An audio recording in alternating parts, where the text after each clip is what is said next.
দাওয়ার মধ্যে emotional intelligence use করতে হবে, তাহলে এটা মোর ইফেক্টিভ হবে। মানে আপনি মানুষের আবেগ অনুভূতি নাড়িয়ে দিয়ে যদি দাওয়া দিতে পারেন, এটা তার শুদ্ধাচারের জন্য অনেক কাজে দেবে। ইমোশনাল ইন্টেলিজেন্স মানে তার আবেগ, ইমোশনকে আপনি ট্রিগার আপ করবেন, ওইটাতে আপনি টাচ করবেন, তাহলে দেখবেন যে সে একেবারে কাবু হয়ে গেছে। এটা রাসূল সাল্লাল্লাহু আলাইহি ওয়াসাল্লামের সিরাতে আমরা অনেক সময় দেখেছি যে ইমোশনাল ইন্টেলিজেন্সকে কাজে লাগিয়ে রাসূল সাল্লাল্লাহু আলাইহি ওয়াসাল্লাম তার আবেগ অনুভূতিতে এমন ভাবে নাড়া দিয়েছেন, তাকে আল্লাহ তাআলা হেদায়েতের রাস্তায় নিয়ে এসেছে। সুবহানাল্লাহ। একটা ছোট্ট উদাহরণ দেই, মুসনাদে আহমদ ইবনে হাম্বলের হাদিস, কিভাবে ইমোশনাল ইন্টেলিজেন্স রাসূল সাল্লাল্লাহু আলাইহি ওয়াসাল্লাম ইউজ করতেন, আবেগ অনুভূতিকে কিভাবে নাড়া দিতেন রাসূল সাল্লাল্লাহু আলাইহি ওয়াসাল্লাম। এক যুবক এসে সাহাবাদের সামনে রাসূল সাল্লাল্লাহু আলাইহি ওয়াসাল্লামকে বললেন, ইয়া রাসূলুল্লাহ ইযান লি বিজিনা, হে আল্লাহর রাসূল আপনি আমাকে জিনার অনুমতি দেন। নাউযুবিল্লাহ। কিসের? জিনার, মানে ব্যভিচারের অনুমতি দেন। ব্যভিচার বা জিনার অনুমতি দেন। আশেপাশের সাহাবারা তো রেগে মেগে আগুন। ফাআকবালাল কওমু আলাইহি ফাজারু, সবাই তাকে দৌড়ে ধরতে গেল আর ধমকাতে লাগলো, ছি ছি ছি, মাহ মাহ। আমরা যেটা বাংলায় বলি ছি ছি, আরবিতে ওনারা কি বলে? মাহ মাহ, ছি ছি। কি বলো তুমি? লজ্জা শরমের মাথা খেয়ে তুমি রাসূলুল্লাহর দরবারে এসে বলতেছো, হে আল্লাহর রাসূল আপনি জিনার অনুমতি দেন। যে রাসূল আল্লাহর পক্ষ থেকে বাণী শোনায়, ওয়ালা তাকরাবুজ জিনা, তোমরা ব্যভিচারের নিকটবর্তীও হয়ো না, আর তুমি সেই নবীর কাছে এসে আবদার করতেছো জিনার অনুমতি দেন। তারা যখন তেরে আসলো এই যুবকের দিকে, রাসূল সাল্লাল্লাহু আলাইহি ওয়াসাল্লাম তাদেরকে থামালেন, বললেন যে তোমরা থামো, যুবককে ডেকে আনো আমার কাছে। যুবককে নিয়ে আসা হলো। রাসূল সাল্লাল্লাহু আলাইহি ওয়াসাল্লাম তাকে পরম আদরে কাছে টেনে নিলেন। এবার তাকে জিজ্ঞেস করলেন, তুমি জিনার অনুমতি চাও না? বলে যে ইয়া রাসূলুল্লাহ জি, জিনার অনুমতি চাই। তখন রাসূল সাল্লাল্লাহু আলাইহি ওয়াসাল্লাম বললেন, তুমি আমাকে উত্তর দাও তো, তুমি বলো তো যে আতুহিব্বুহু লিউম্মিক, তুমি কি পছন্দ করবে যে কোনো পরপুরুষ তোমার মায়ের সাথে এই জিনাটা করুক? তোমার এটা ভালো লাগবে?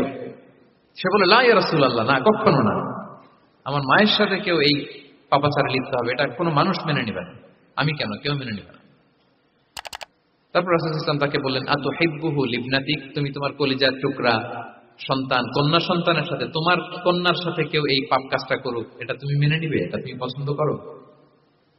সে বলল লা ইয়া রাসূলুল্লাহ, হে আল্লাহর রাসূল কোশ্চিন কালাও না, কখনো মানবো না, আমার মেয়ের সাথে কেউ এই কাজ করবে আমি কখনো মানবো না।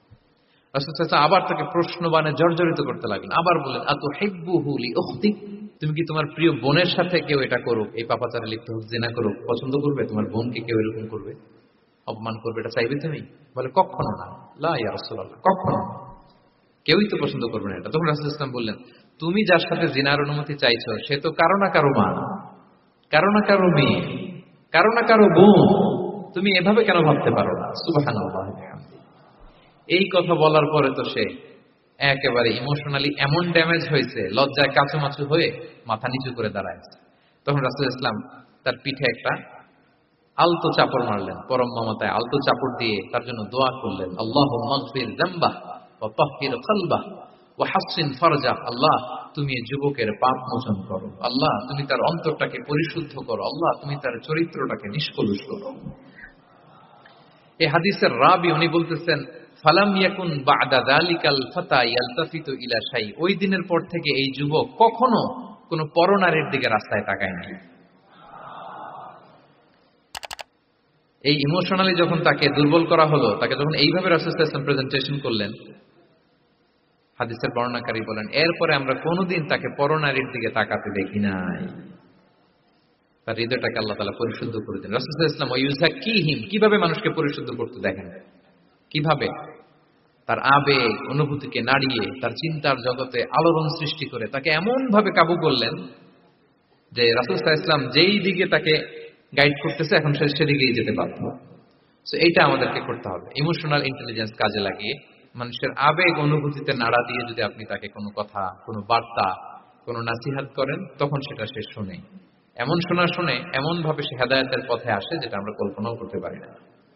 তাহলে এটা যেন আমরা করি, এটা খুবই প্রোডাক্টিভ, এটা খুবই ইফেক্টিভ, এটা খুবই ফ্রুটফুল, কাজে দেয় মানুষকে ইমোশনালি তাকে দাওয়া দেওয়া।